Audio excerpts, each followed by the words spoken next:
Praise the Lord. Hallelujah. Maari ba natin sabihan ng ating katabi, God is with you. God is with you. Hallelujah. Sinasabi sa awit 95 verse 2 and 3. Lumapit tayo sa kanyang presensya ng may pasasalamat at masaya nating isigaw ang mga awit ng papuri sa kanya sapagkat si Yahweh ang dakilang Diyos, makapangyarihang hari sa lahat ng mga Diyos. Hallelujah mga kapatid, as we gather to worship to our living God. Hallelujah. Umawit tayo ng buong pasasalamat at punong-puno ng kagalakan sa ating mga puso. Hallelujah. Come on, church. Oh, ay narito ngayon, naghihintay. Inaasang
deserving sa presensya mo, O Lord. Dahil sa iyong presensya, tunay, O Lord, na aming ma-overcome ang lahat because we are the overcomer. Hallelujah, come church! Hallelujah. Praise the Lord. Woo! Kami ngayon ay magagalak, Panginoon, magsasaya dahil tunay, Panginoon, na kami anak mong mananagumpay. Hallelujah, kayo mo, church!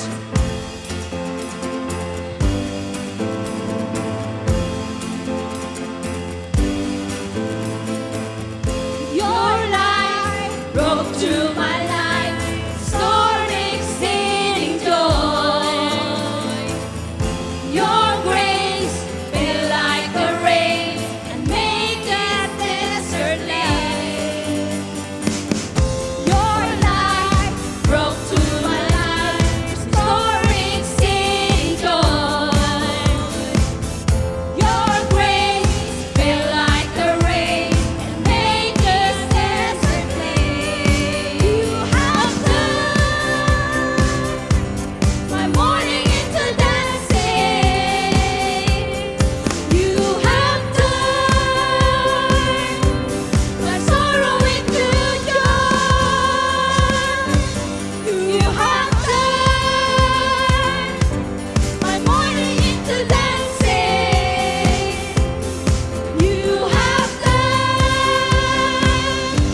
You are our light, O God.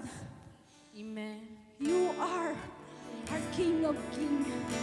And we thank you, God, because you choose us, O Lord, to be your children.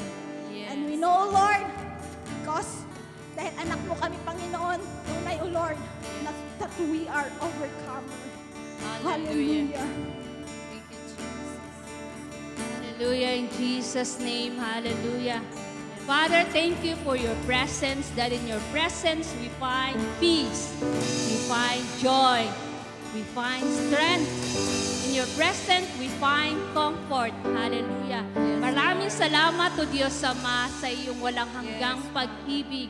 Hindi lamang sa iyong pag-ibig, O Diyos Ama, ngunit maraming salamat sa sukdulang biyaya na patuloy mong ibinibigay sa bawat isa't isa sa amin, O Diyos Ama. Hallelujah. Patuloy ka naming itataas, O Diyos Ama, sa pag-awit ng punong-puno ng pasasalamat sa lahat ng ginawa mo sa aming buhay, O Diyos Ama. In Jesus' name, hallelujah.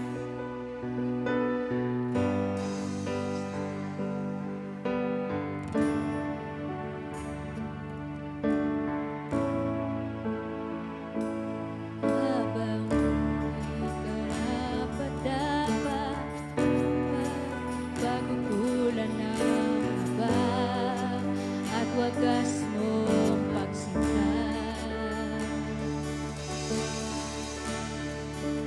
Habang walang kakayanan, sinutihan ka ng mabuti sa lahat mo.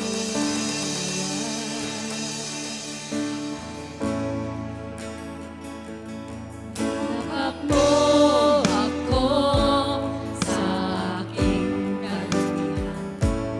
Ibig mo ako nang di kayang tumbasan.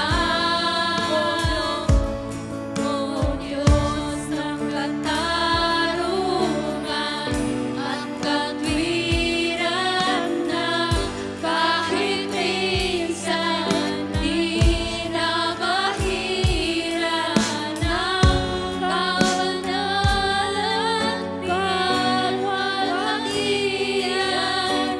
Salamat sa sukdulang biyaya mo, O Diyos ng pag-ibig na mas malawak pa kaysa aking mga pagkakasala.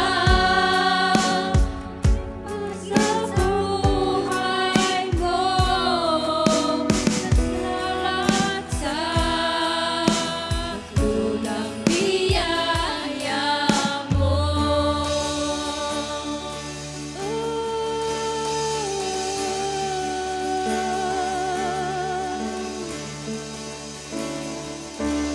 Habang di karapat-dapat, pagkukulan ng habag at wagas mong pagsinta.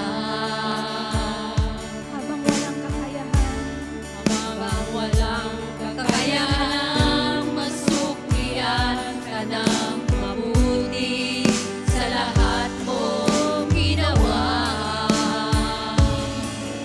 Yakap mo ako sa aking kalumihan.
Inibig mo ako nang di kayang tumbasan. O Diyos ng katarungan at katwiranan, kahit minsan di nabahiran ng kabanalan, kalwalhatian. Salamat sa sulang tiyaya mo, O Diyos ng pag-ibig na mas malawak pa kaysa aking mga pagkakasala. Higit pa sa buhay ko, salamat sa tulang biyaya mo. O salamat, O Diyos. Salamat sa iyong dakilang pag-ibig, Panginoon.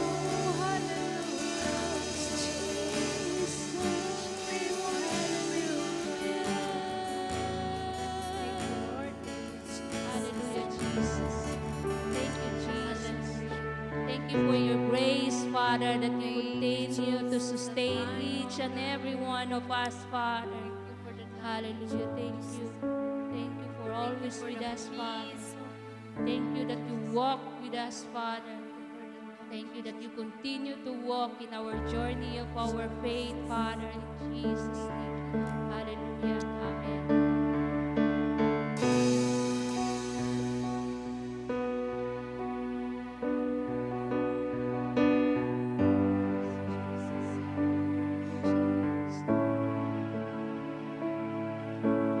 Cross of Calvary is the story that reminds your love for me. You took my sin and shame so I can live again.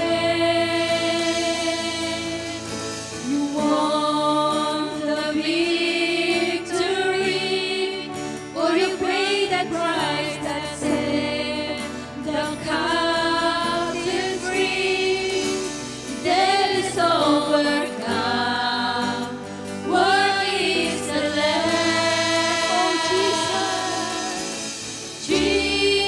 Jesus, your love is beautiful. Jesus, your love is beautiful.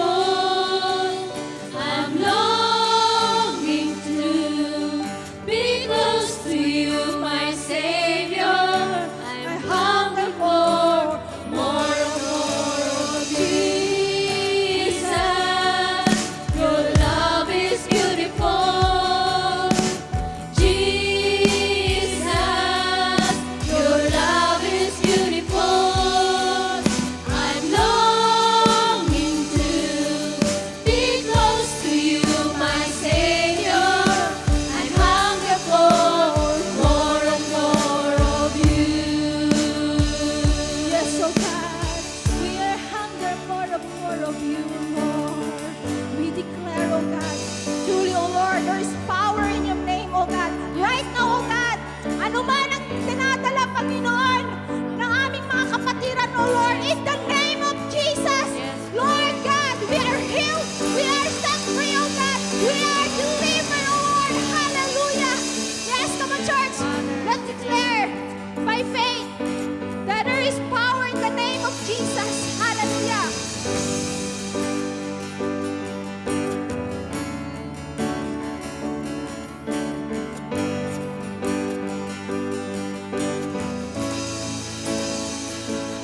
There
Scripture tells us, it exhorts us to be clean, ye that bear the vessel of the Lord. Yeah. Everything that we do, unless we know the context, why we do it, we will miss the purpose. Even worshiping God, if we do not know the context, we will miss our purpose. And the context of everything we do is that God is holy. And for God to have a relationship with us requires us to be holy, to share in that nature of His.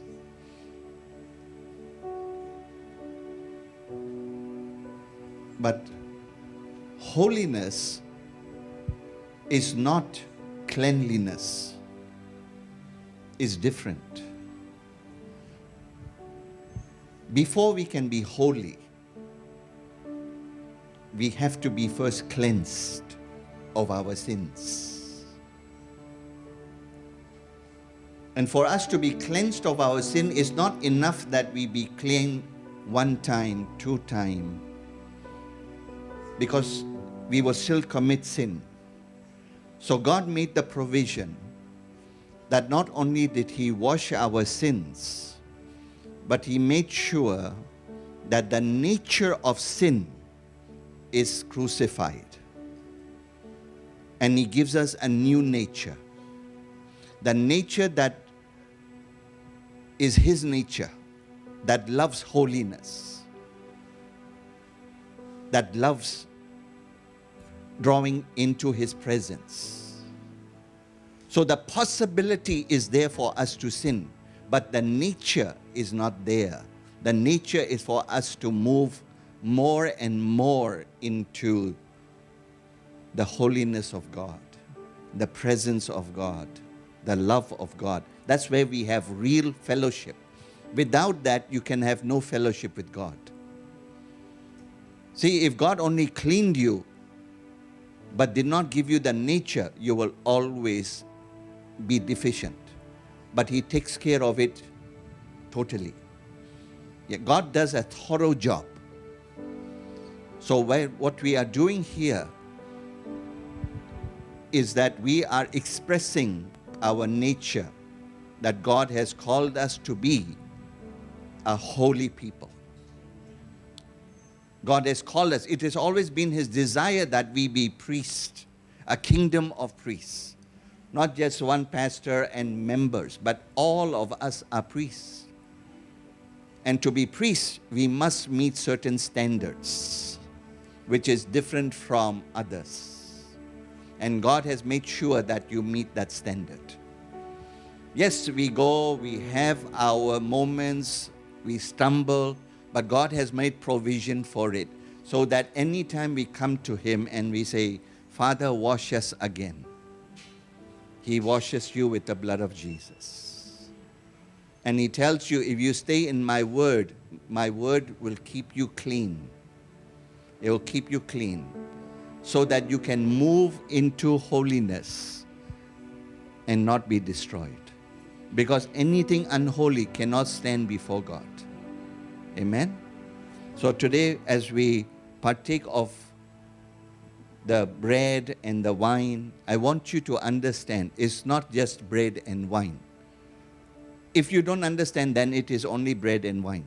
No different. You just ate some bread and you had some grape juice.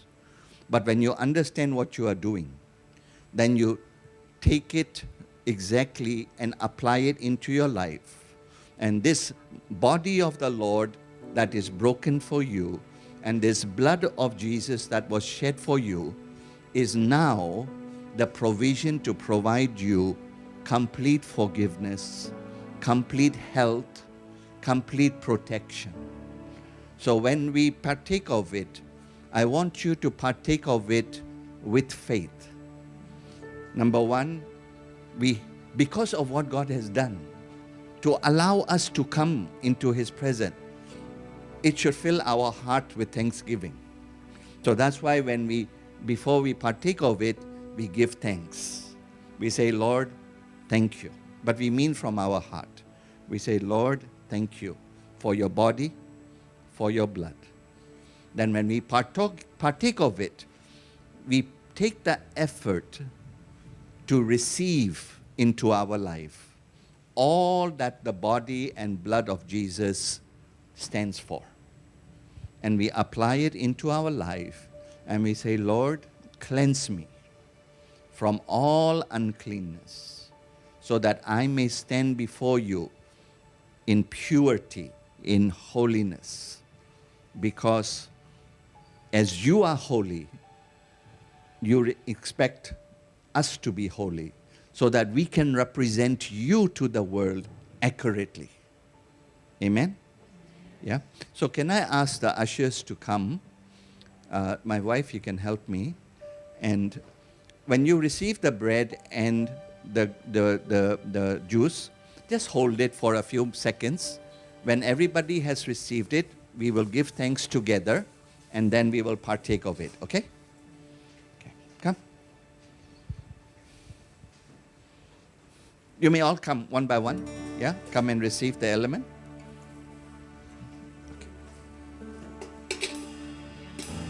Cross of Calvary is the story that reminds your love for me. You took my sin and shame, so I could live again. You won the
Okay. So, all of you have the bread and the wine, yeah? Okay. Let's pray. Father, we thank you. We thank you for the life of your Son, Jesus, that you sent, Lord, to die so that we may have life through him. We thank you for the body that was broken and the blood that was shed to wash away our sins. Father, we thank you that as a result of his death on the cross and his burial and his resurrection, we now have a new nature, a nature that delights in you, that nature, Lord, that allows us to have fellowship with you and have relationship with you. But Father, we ask for forgiveness. We ask that the blood of Jesus would cleanse us, because we live in this world, and when we go about doing our things, we may have inadvertently committed sins of omissions. We failed to do the things that we know we ought to do. And we have done things that we know we should not do. But Father, today we come because you have asked us that if we will confess our sins to you, you are faithful and just to cleanse us from all unrighteousness. So Father, we take this time to confess to you and ask that you would cleanse us, that our minds, our heart, the fruit of our lips, Lord, would be pure. That in all things, Father, you would delight, because we seek to walk in holiness. So we thank you for the provision. We thank you for the cleansing. Even as we partake of these elements, we ask that you will continue to minister your grace to us, so that we will continue to press into your holiness, Lord, and truly enjoy the beauty of holiness. Father, we thank you. We partake of these elements in Jesus' name. And all God's people said, Amen. That you may partake of the bread and the wine.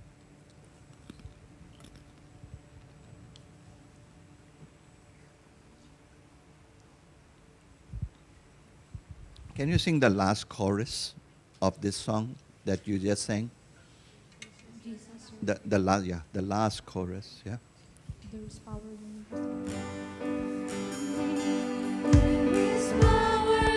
your name.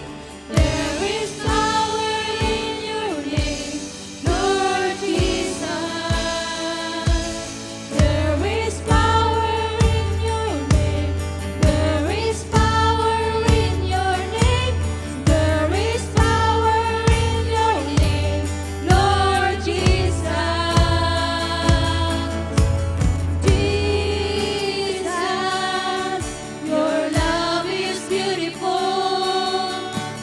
Jesus, your love is beautiful. I'm longing to be close to you, my Savior. I hunger for more and more of Jesus. Your love is beautiful. Jesus, your love is beautiful. I'm longing to be close to you, my Savior. I hunger for more and more of you. Oh yes, Lord. Thank you, O God. Kasi alam namin, O Lord, na hindi na kami matatakot, O Lord. That we will never dismay, O Lord, because you are with us. And we are secure, O Lord, in your right hands. Kaya naman, Lord, pinabalik namin ang lahat ng papuri at pasasalamat sa tanging pangalan ng aming Panginoong Hesus. Amen! Hallelujah!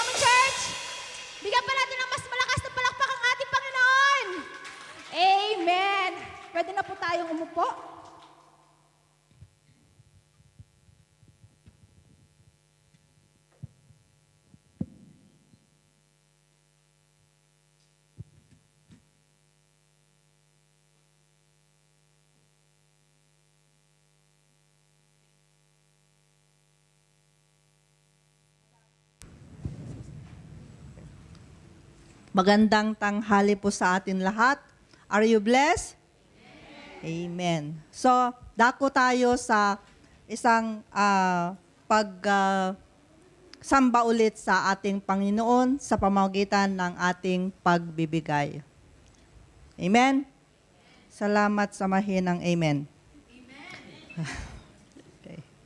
So, giving is, alam natin lahat, kabisado natin, kahit siguro nakapikit tayo, alam natin lahat that giving is an act of worship to God. Amen. And it is an giving as well is in Proverbs 3:9, sabi doon ay, honor your God with your wealth, with your first fruit. And this is the first Sunday of the month. And in 2 Corinthians 9:7, each of you should give what you have decided in your heart to give, not reluctant on under compulsion, for God's love a cheerful giver. So ang pagbibigay, hindi tayo pinipilit ng Panginoon. Kasi maliwanag dito, sabi, what you decided. Maari kagabi pa lang ay nagdesisyon na kayo kung magkano ang ibibigay natin sa Panginoon. But, our tithes is, nandoon, alam natin lahat, is the 10% of our salary. So, may I request the usher to prepare? Manalangin tayo.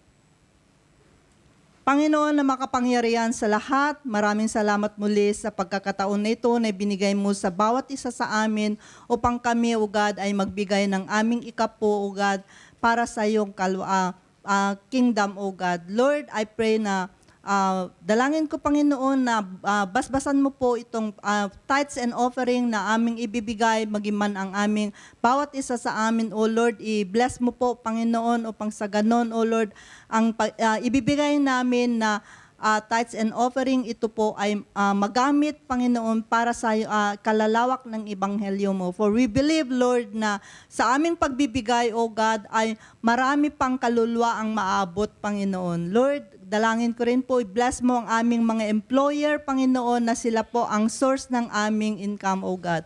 Thank you, Lord. Bless the gift and the giver. In Jesus' name I pray. Amen.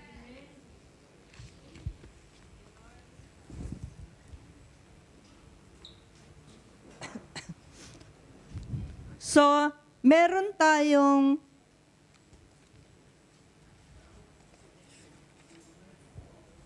saan na yung bisita, si Cristeta Paet. Pwedeng tumayo. Welcome to.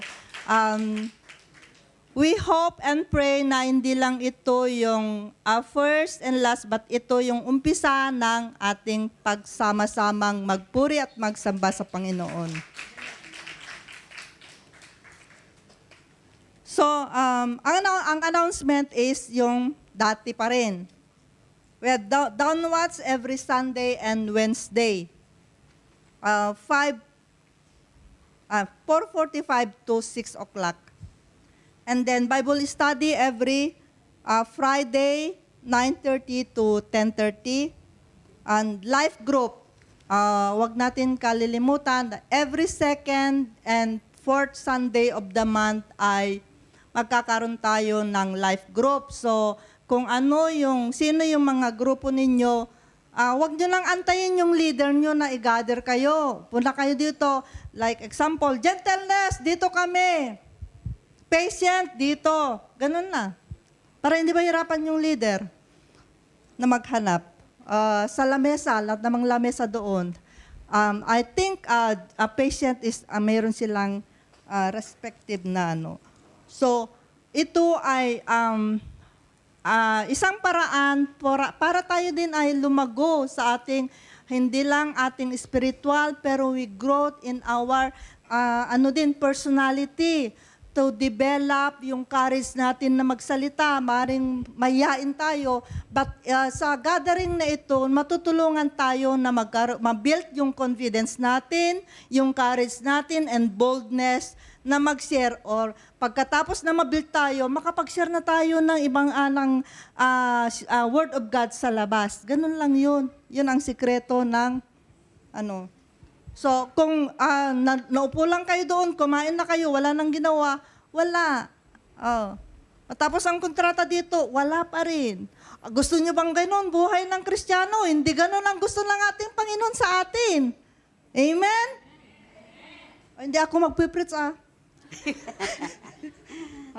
We have evangelism at sa mga activities natin, gusto nyo, kailangan nyong lapitan si Pastora. Pastora, ganito gusto ko. And meron din evangelism every Sunday. Marami tayong hindi lang dito sa Taipo or maraming lugar ang ating pwedeng pagbahagian. Ang totoo lang, kahit hindi sabihin ni Pastora, ako na lang magsabi, workers are needed. So, mga kapatid, hindi yung hindi ko gift yun. Ay, wala akong calling yun. Lahat tayo tinawag ng Panginoon ng bahagi ng salita niya. Ang ibang, amen. Discipleship training, if we want to grow, we need to join the discipleship training every 1:30 and 2:20 every Sunday. Kapag nakaupo lang kayo dyan, please, sumunod na tayo. Okay? Para, alam nyo, hindi si Pastor ang lalago dito, kundi tayo. Okay? Hindi ako nagagalit, nagsasabi lang ako. Si Pastor siguro, sabi niya nagagalit. So ngayon, are you excited? Meron pa bang excited to listen the Word of God today? Amen. Salamat. Mas malakas pa. Amen. Ang ating minamahal na pastora, tawagin na natin siya ang magbahagi ng salita ng Diyos. Thank you. Amen. In behalf of all our pastors and leaders, thank you very much sa inyo pong suporta sa atin pong nakaraan na anniversary. Sa katagumpayan po ng lahat ng ito, naging tagumpay po ang lahat dahil sa inyong lahat na naririto. Malakas na palakpak para sa Diyos. Maraming salamat po. Our message, our sermon today, our theme today, ay ito po yung ang tema, we are a moving altar. God meets people through us.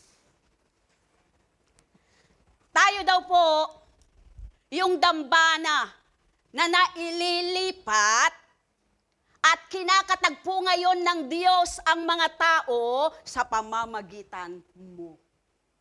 Sa pamamagitan nating mga Kristiyano, kinakatagpo ngayon ng Diyos sila sa pamamagitan ng bawat isa sa atin na naririto.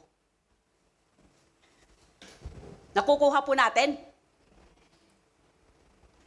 Mukhang hindi natin gaanong maunawaan, Kinakailangan po nating maunawaan na ang altar na kung saan, ang moving altar ay ang bawat isa sa atin na mga anak ng Diyos. Tignan po natin yung unang Corinthians chapter 3 verse 16 na kung saan ang sinasabi po dyan, 1 Corinthians chapter 3 verse 16. Basahin po natin lahat. 1, 2, 3. Don't you know that you yourselves are God's temple and that God's Spirit dwells in your midst? Hindi nyo ba alam ang sabi niyang ganyan, na ang bawat isa sa atin ay templo ng banal na Espiritu, and we as a body of Christ, the Holy Spirit, dwell within us. we need to understand fully that God resides within us. And not only understand it, but live with it. Put into action that God live within us. Kaya't hindi po tayo pwede na mamuhay lamang ng basta-basta. Ano po? Sa kadahilanan na ang bawat isa sa atin ay ang tahanan ng banal na Espiritu ng Diyos. Templo ng banal na Espiritu ng Diyos. That's why we need to stay spiritually sensitive. And we need to live, hindi po basta-basta nga lang. Don't live casually. It's because we are the temple of the Spirit of God. Live that's sensitive to the Holy Spirit. At bawat isa po sa atin is we need to remove those dull things. Mga bagay na kung saan, pumupurol sa ating buhay espiritual. Nagpapapurol sa iyong buhay espiritual. Nagpapapurol sa iyong buhay panalangin. Nagpapapurol, it make dull your life, your prayer life. The Word of God. Reading the Word of God. Or worshiping God. Anumang mga nagpapapurol. Sa lahat ng ito, na siyang pumapatay sa apoy ng ating buhay panalangin, pumapatay sa pagbabasa po natin sa salita ng Diyos, at pumapatay din po sa ating pagsamba sa Panginoon, kailangan po nating i-remove ang lahat ng iyan. Kailangan po nating alisin ang lahat ng iyan. Dahil nga po, tayo ay templo ng banal na Espiritu ng Diyos. Not only stay sensitive to the Holy Spirit, but we need din po na mamuhay na kung saan, ang apoy ng banal na Espiritu ng Diyos. We need to be intentional in our prayer life. We need to be intentional in reading the Word of God. We need to be intentional in praise, in worship, or in worshiping God. Intentional, sinasadya. Kailangan po nating maglaan ng panahon dahil hindi kusa na ang pagsamba daloy sa iyo kung hindi po tayo maging intentional. Ano po? Lalapit ba sa iyo ang simbahan kung hindi ka intentional na pupunta rito? We need to live intentional when it comes to the things of God. We cannot live casually dahil tayo po ang templo ng banal na Espiritu ng Diyos. So we need to stay on fire. At kinakailangan po ng bawat isa po sa atin. Wag po kayong tumingin dyan. Wala pa po tayo dyan. Thank you. Dahil pagka nakapokus sila doon, iba naman yung sinasabi niya, We need to be intentional to pray also in public place. Ang pananalangin, prayer is not only in the church. Prayer is not only when we are alone, but even in public places. Pwede po tayong manalangin. We need to be intentional because you don't know that your prayer in public place, it makes a difference. I testify with the Jericho Walk team.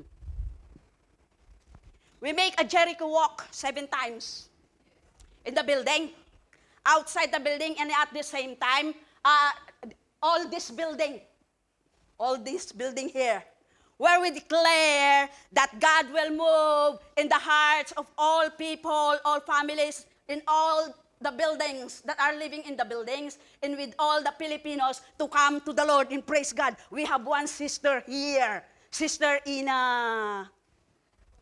Sister, yes, Sister Rosana is the product, is the result of that Jericho walk that until now serving the Lord. Woo! Hallelujah.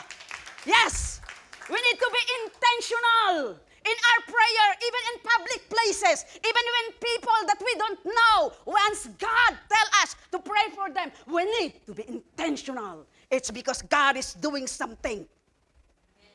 You see, that's only one Jericho walk, but the result is glory to God. One soul that continually serving the living God.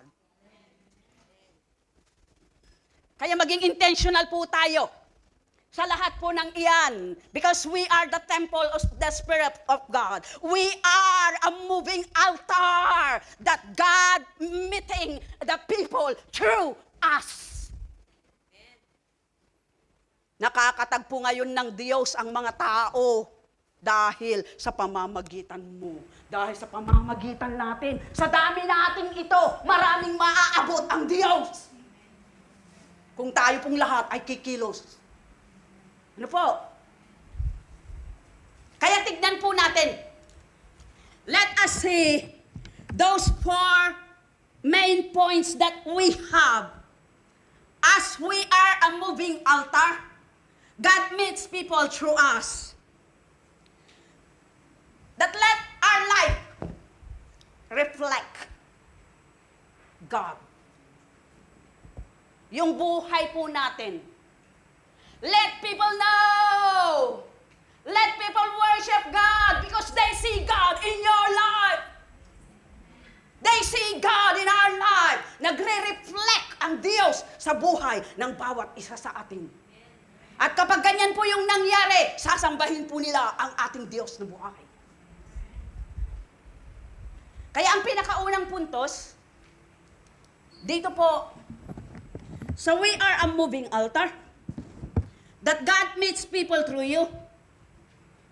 That we are no longer trying to reach God. Because we carry His presence. Hindi na po natin kinakailangan magpakahirap pa o magmakaawa pa, Panginoon. Gusto kong maranasan ang iyong presensya. Hindi na po natin kailangang umiyak pa ng husto para lang maranasan ang presensya ng Diyos. Dala-dala mo ang presensya ng Diyos. Sumasa ating lahat na naririto ang presensya ng Diyos. Kaya hindi po natin kailangang magmakaawa. That's why we don't need trying to reach out. It's because we carry the presence of God. Everywhere we go, the presence of God is with us. Dahil ang banal na Espiritu ng Diyos na naanahan sa puso ng bawat isa sa atin. We are the temple of the Spirit of God, meaning we carry the presence of God. Don't cry just to experience the presence of God. We have it, we carry it. Mamuhay po tayong ganyan. Mamuhay na talagang sumasa atin ang presensya ng Diyos. So daily, nararanasan ang presensya ng Diyos. Because many Christians, their mindset is we can only experience the presence of God during Sunday. That we can only experience the presence of God if group of believers worship God. Even in our personal life, even in our employer's house, any place, we can experience the presence of God. Dahil we carry the presence of God. Marami ding Kristiyano, their mindset. They experience God today.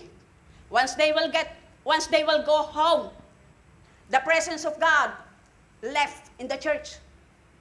And once they will come back, next Sunday, they will feel the presence of God again. Pumalakpak ang lahat po ng mga anak ng Diyos na ganyan ang pananaw. You are wrong. Magsisi po tayo sa Panginoon.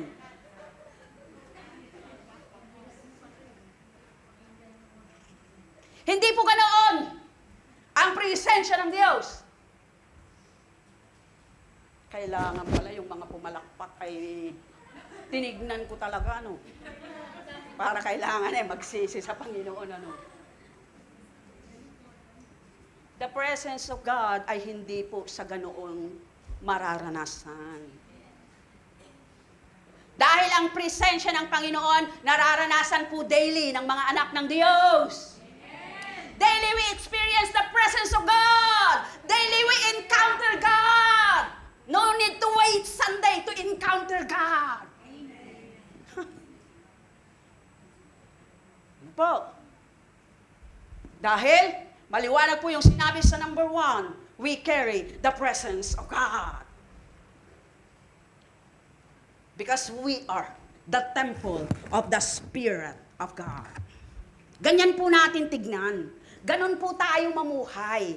Dahil kapag ganon po natin nauunawaan, ibig sabihin, kahit saan ka pumunta ngayon, anuman ang iyong ginagawa, ang presensya ng Diyos ay sumasa iyo.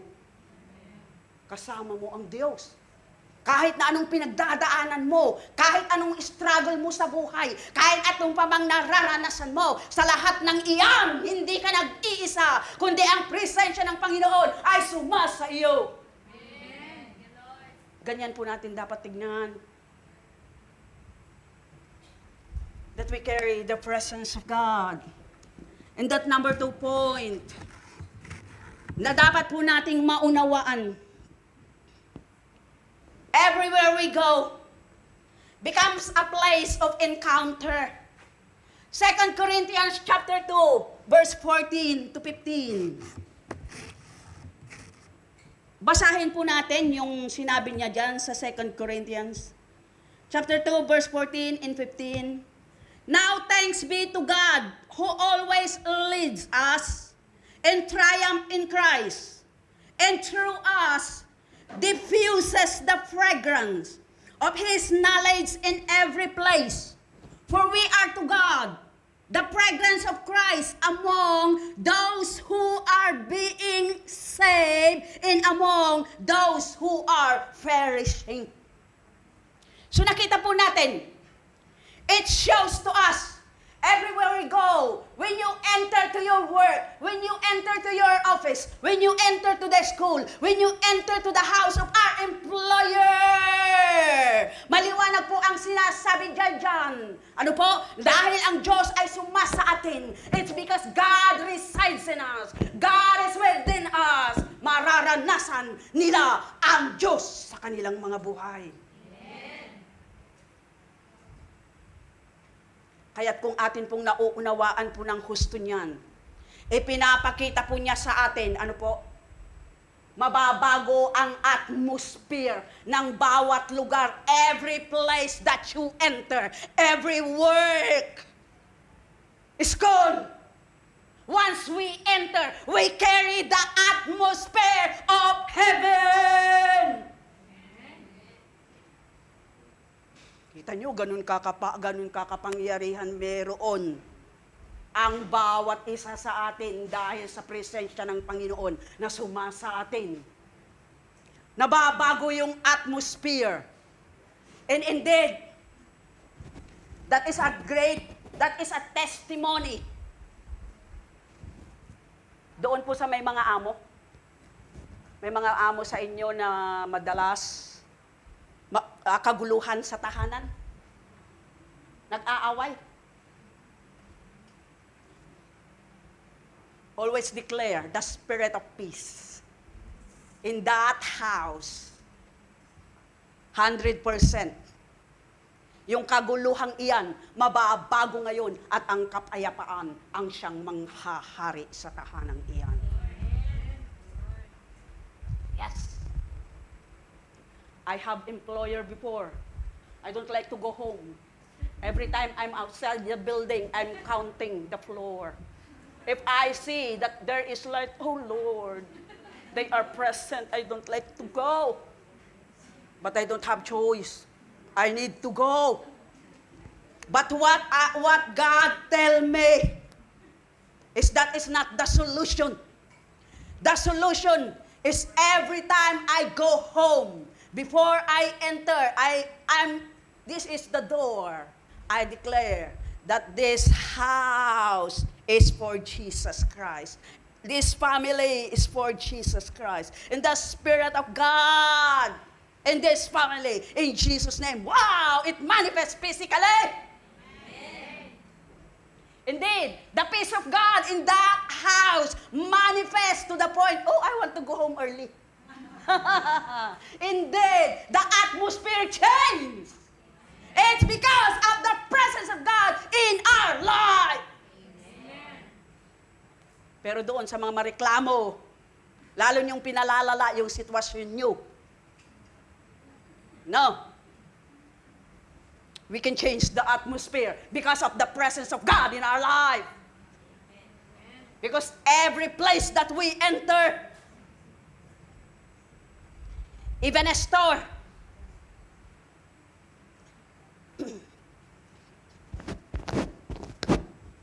once I go market every day, and I see a store that, oh, no one buying. No one buying the goods in the store. And Holy Spirit tell me to go inside of the store. So I look for something to buy. And while I'm inside the store, I'm declaring that start today, this store ay maraming bibili sa pangalan ni Jesus. Many people will enter in the store to buy the goods in the name of Jesus in just a seconds. After seconds of my prayer and declaration, wow! Ang tao sunod-sunod.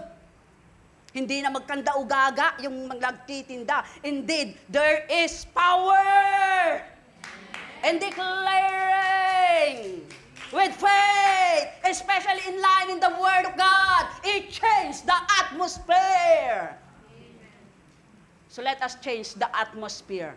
If the atmosphere in the house is chaos, let us change that atmosphere by declaring the Word of God. And indeed, it will manifest physically. So nakita po natin that every place we enter, think of that, it is God enter in that place through you. It is God that enter in that office through you. It is God that enter into that school through you. Isipin natin yan. Kapag ang Diyos ang pumasok dyan, merong magandang mangyayari. Ano? So kita nyo, ganun po natin tignan. Ang bagay po na ito. Dahil maliwanag po na we carry the presence of God. That everywhere we go, we carry the presence of God. So in every place we go, they will experience the presence of God through you. Through us.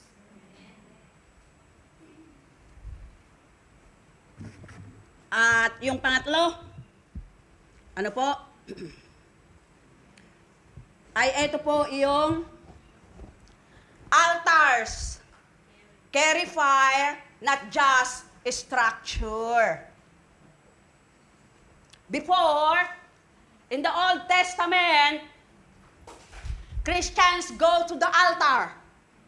Ano? Para doon po sila sumamba, doon po sila maghandog.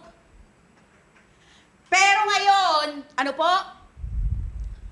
Hindi na po ang altar po ngayon, kapag yung dambana, kapag yan ay walang apoy, ano po? Nakita nyo? Altar lang yan, pero walang buhay. Ano? No impact. No power. It's just a structure. Pero ngayon, because of what the Lord Jesus Christ has done, ang altar po ngayon ay ang bawat isa sa atin, ang dambana, na kung saan ang banal na espiritu nga ay naninirahan na po sa atin. Kaya nakita po natin dyan na ang altar po na iyan ngayon ay sabi nga pong ganyan, hindi na siya ngayon yung altar na bibisitahin na lamang po ng tao o pupuntahan ng tao, kundi bagkos, yan na po ngayon yung dambana na nagiging nagpapakita ng kaibahan ng bawat isa sa atin. Let us see Romans chapter 12, verse 11. Romans chapter 12, verse 11 says, never be lacking in zeal, but keep your spiritual fervor, serving the Lord. Na maliwanag po niyang sinasabi dyan sa atin, na tayo bilang mga mananampalataya, ano po? Must understand that an altar, ano po? Kapag ito ay walang fire, platform lang siya. But an altar with fire, there is transformation. And who is the altar with fire? Tayo. At kapag may apoy ang dambanang iyan, may pagbabago na mangyayari sa buhay ng bawat isa sa atin. There is transformation na mangyayari sa buhay po ng bawat isa sa atin. Kaya, tignan po natin, at unawain sa ganoong aspeto. We carry the fire. Hindi lamang po yung structure, kundi dala-dala natin, tayo ang nagdadala ng apoy ng banal na Espiritu ng Diyos. At kung tayo po ang nagdadala niyan, ang sinumang dumikit sa iyo, mahahawaan ng apoy na yan. Pero kung hindi po tayo nag-aapoy at tayo po ay nanlulupaypay, ang didikit sa iyo, manlulupaypay din.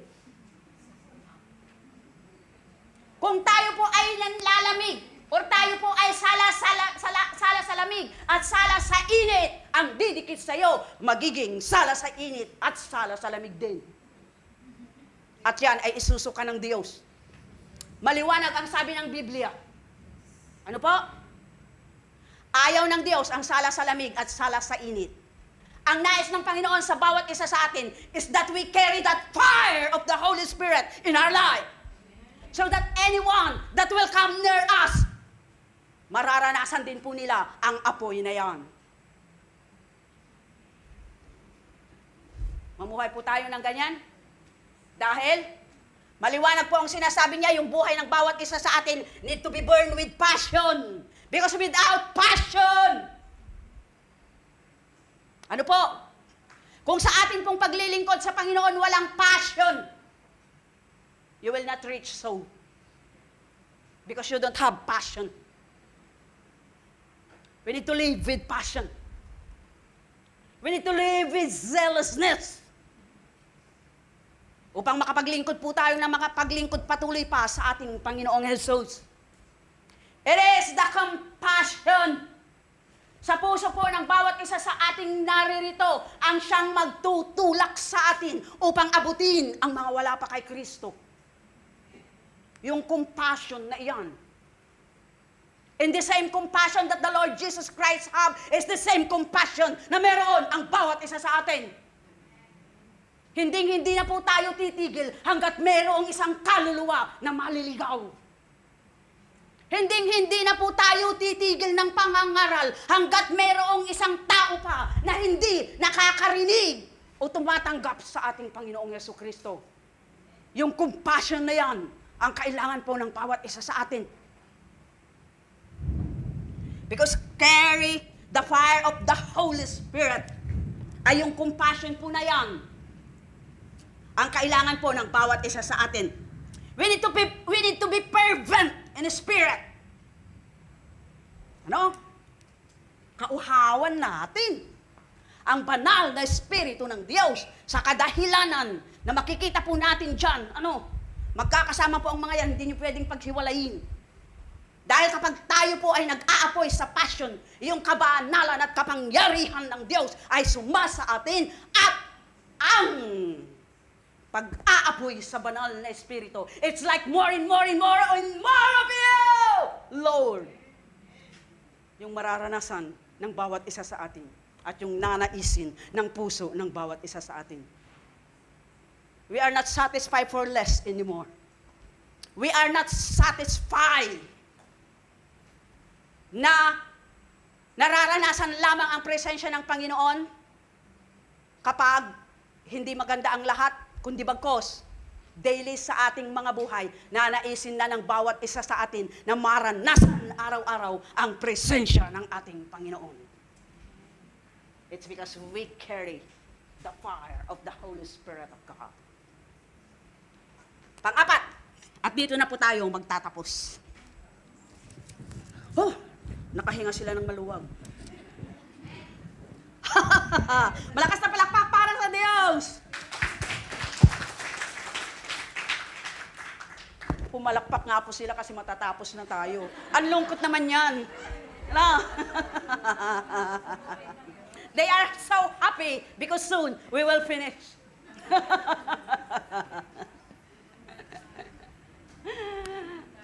Last, altars are place of sacrifice.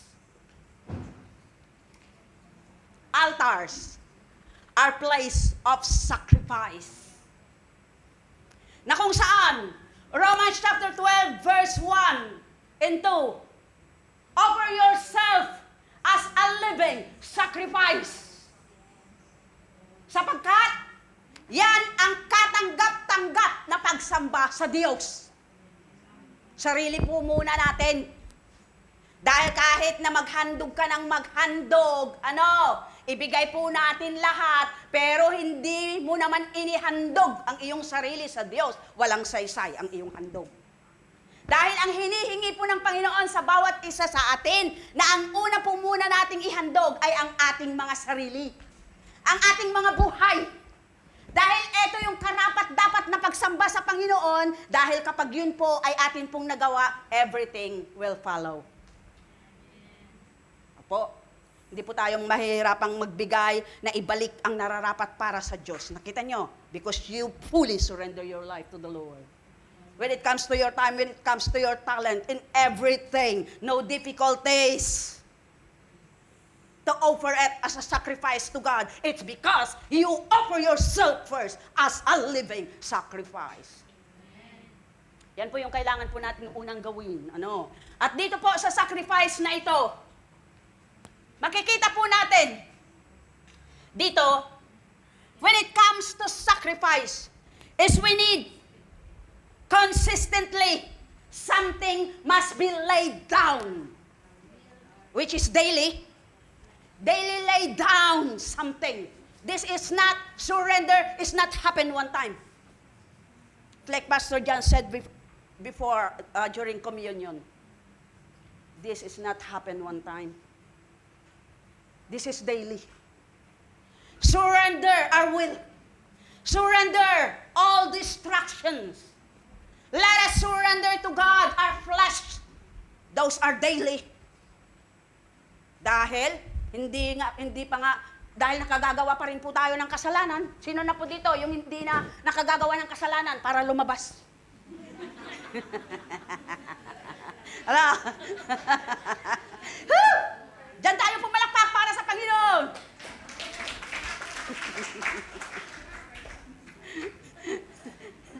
Nagkakasala pa tayo, no? Nakita nyo? Kaya bakit? Kinakailangan po na kapag sacrifice ang pag-uusapan po natin, we need to lay down those things daily to the Lord. Upang nasa ganon, patuloy po tayo na maging dambanang na ililipat at sa pamamagitan nating lahat na naririto, God will meet people through us. Kaya nga po, bilang pagtatapos sa atin pong pinag-aaralan sa hapong ito, at sa ganoong paraan din po kasi, binibigyan pa po natin ng room ang Panginoong Jesus upang makakilos ng husto sa ating mga buhay.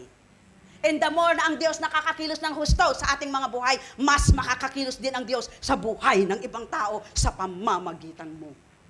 Sa pamamagitan nating lahat na naririto. Imagine that. God meeting people through us. Naaabot natin, nakakaranas ng kagalingan ang mga tao kung aabutin po natin sila. Kaya nga po, tayo pong lahat ay tumayo sa oras na ito. At ang challenge ko po sa bawat isa na naririto, narinig po natin ang mensahe ng Panginoon na kung saan we are a moving altar and God meeting people through us. At kinakailangan po natin na panatilihin ang ating pamumuhay na kung saan we carry His presence, that everywhere we go, we encounter. It is a place of encounter na kung saan ma-encounter ng mga tao ang Diyos sa pamamagitan nating lahat. And we carry the fire of the Holy Spirit in that altar, our place of sacrifice. Meron po ba sa ating buhay? Is there anything in our life until today that need to lay down? Meron po bang distraction sa buhay natin? Gulong-gulo, nagpapatuliro sa'yo, nagpapaiyak sa'yo, nagbibigay kabigatan sa'yo. Yung will natin, it must be the will of God be done, and not our will. Kung may ganito pa pong mga bagay sa buhay po natin, na kinakailangan po nating i-lay down sa ating Diyos, upang atin pong maranasan yung apat na yon, malaya po tayong dumako dito sa harapan, at hayaan natin na makapag-minister ang Panginoon sa buhay po ng bawat isa sa atin. We have Teacher Mary and Teacher Ruby na magme-minister po sa bawat isa sa atin sa hapong ito. At kung meron po kayong mga nararamdaman din sa inyong katawan, kung merong mga sakit-sakit, anything, and that you need prayer, you can come in front upang sama-sama po tayong manalangin lahat. Habang ang mga musician ay umaawit po, pwede na po kayong dumako sa harapan.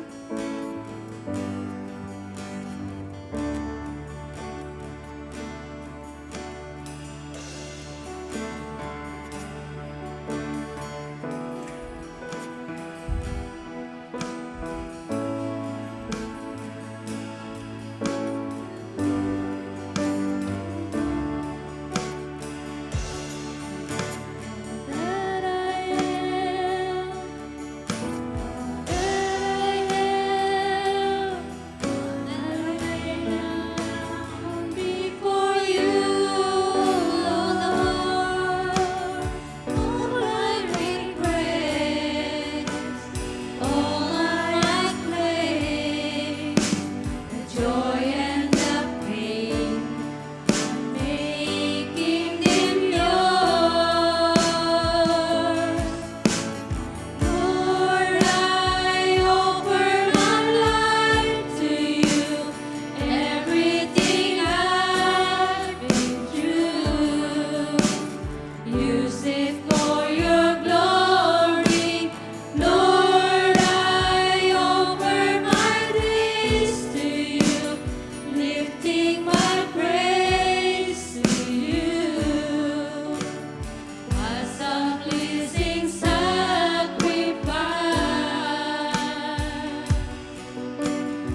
lifted to you.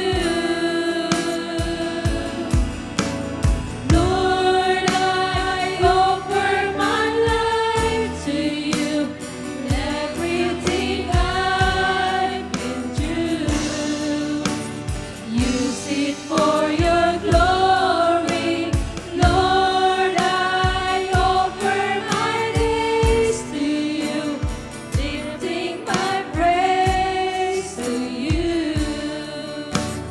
As a pleasing sacrifice, Lord, I offer you my life. Lord, I offer my life to you. Everything I've been through, use it for your glory. Lord, I offer my days to you, lifting my praise to you. As a pleasing sacrifice, Lord, I offer you my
joy and the pain, I make it yours. Lord, I offer my life to you. Everything I've been through, use it for your glory. Lord, I offer my days to you,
Amen.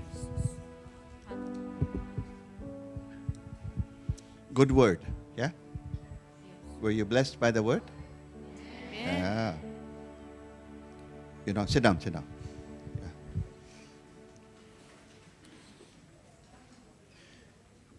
Yeah. The word beautiful, yeah, is a easy to understand word. But you have to understand, different culture have different understanding of beautiful. If you go Africa, there are some tribes where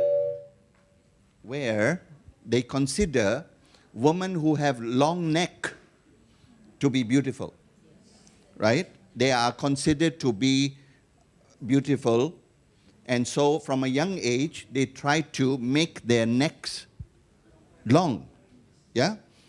Now, if they come to this part of the world, or if they go to America, the Americans will find them not so beautiful.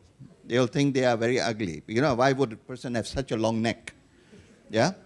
And there are some parts in Africa where they purposely make their lips, they put a metal, and they make their lips very big.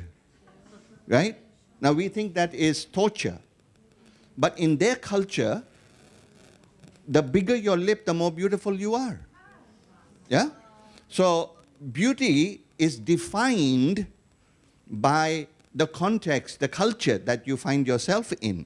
Maybe in your culture, beautiful is different than my culture, than American culture.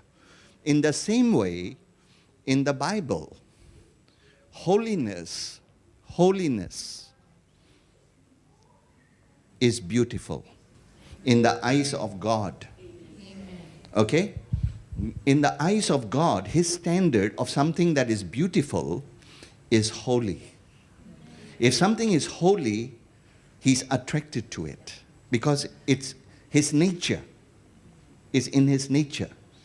So if you want to know what is beautiful to Him, yeah, don't worry about makeup.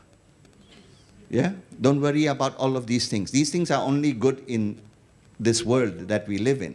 But in God, Peter tells us that a woman who is of a quiet spirit, that her value is very high in the presence of God. Amen. Yeah?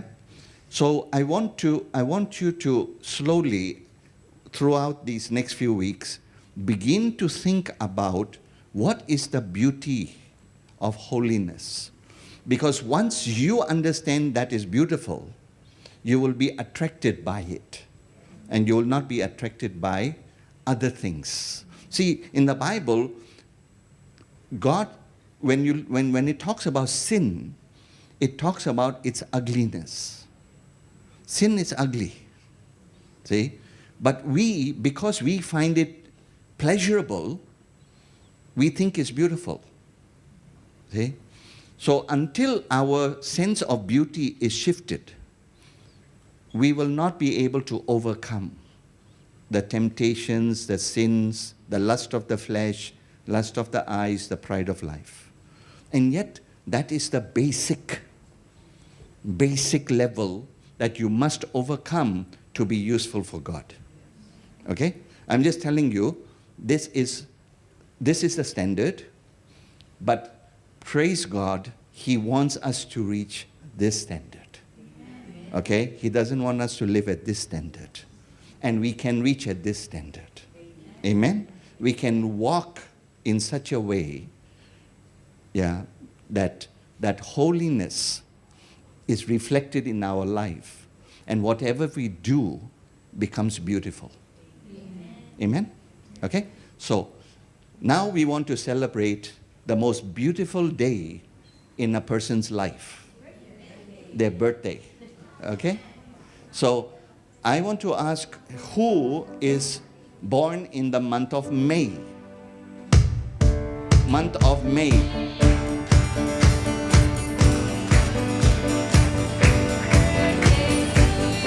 Oh, month of May. Okay. Happy birthday to Come, stand, stand. Happy birthday to you. Happy birthday, happy birthday, happy birthday to you. You know, the earlier song you said, we will overcome. We will. It was a happy birthday. You cannot sing sitting down. You must stand up. Yeah, yeah, and sing, and really mean it for these sisters.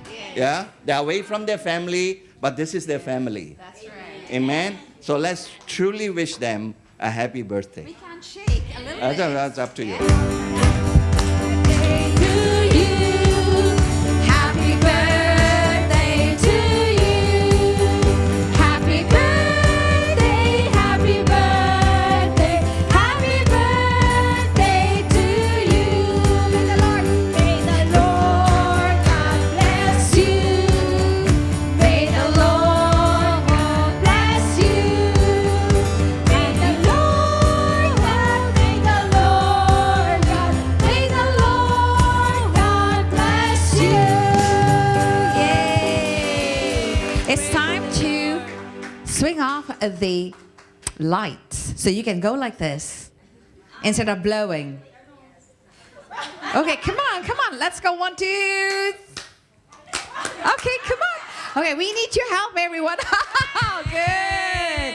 Happy birthday. And let's go pray for all of them, yes? We have 4 beautiful ladies. So let's just reach out your hands, everyone. Thank you, Lord Jesus, for the beautiful word of God, Father.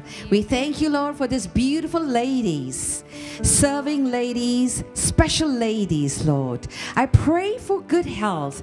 I pray for prosperous path, Lord God. I pray that you would use them to glorify you, Father, at work, in their family, in their relationship. Everywhere they go, let them shine for you alone.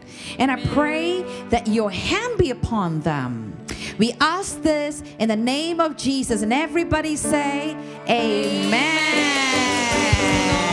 Give me a hug. One by one.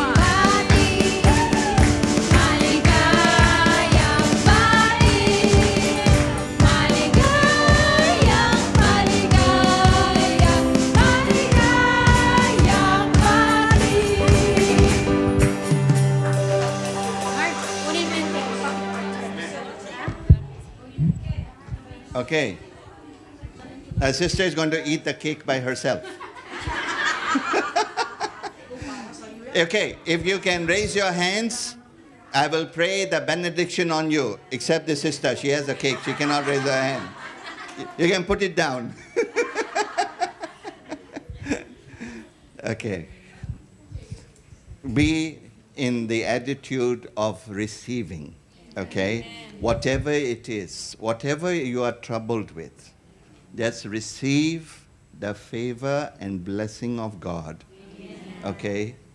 And He will see you through everything. Amen. Now may the Lord bless you and keep you. May the Lord make His face to always shine on you and be gracious unto you. May the Lord lift up His countenance upon you and give you His peace, the peace that passes all understanding and is guaranteed to keep your heart and your mind fixed on your Savior Jesus. Amen. God bless you.